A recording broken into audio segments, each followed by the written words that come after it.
جو حضور علیہ السلام نے ارشاد فرمائی محبت نبی کی گم ہے کہ اپنے نبی کی محبت اپنی اولاد کو سکھاؤ۔ ہمارے یہاں یہی حضور کی محبت کا ذکر ہمارے بچوں کے بچپنوں میں ہوتا ہی ہے۔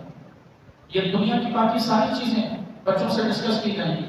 باقی ساری تربیت کی کوشش کی جائے گی، کیسے اٹھنا ہے، کیسے بیٹھنا ہے، بڑوں سے کیسے بات کرنی ہے، سلام کیسے کرنا ہے، ہر چیز سکھا دی جائے گی۔ اگر نہیں سکھائی جائے گی تو صرف حضور کی محبت، اور اس کی وجہ سب سے بنیادی اس میں غلطی ہم سے یہ ہوتی ہے کہ بچوں کے سامنے رسول اللہ صلی اللہ علیہ وسلم کا اولا تو نام ہی نہیں لیا جاتا، اور اگر نام لیا جائے تو اس طرح نام لیا جاتا ہے گویا کہ کسی چلتے پھرتے کسی بندے نے اپنے دوست کا نام لیا۔ حضور کی وہ تعظیم جو بجائے لانی چاہیے تھی، اور حضور کی وہ تعظیم کہ جو ہماری زبانوں سے رسول اللہ صلی اللہ علیہ وسلم کا اسم مبارک ہماری زبانوں سے نکلے تو اس وقت ہماری جو حالت ہونی چاہیے تھی،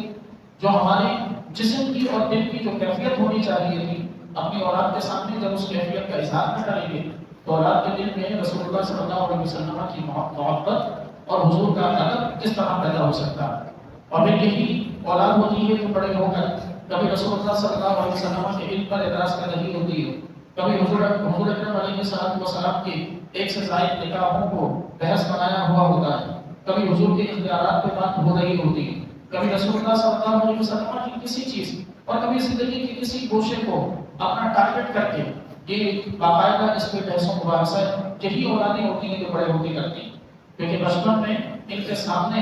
حضور کا نام اس ادب سے نہیں لیا گیا کہ جس ادب سے صحابہ کرام حضور کا نام لیا کرتے ہیں۔ کہ صحابہ کرام رسول اللہ علیہ السلام کا جب نام لیا کرتے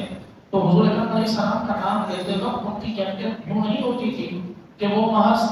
کسی کا بھی نام لے لیا اور نارملی بالکل کھڑے ہوئے ہیں یا بیٹھے ہوئے ہیں نام لے لیا۔ اگر کوئی لیٹا ہوتا ہے تو وہ اٹھ کر بڑی تعظیم کے ساتھ بیٹھ کر حضور کے نام لیتا،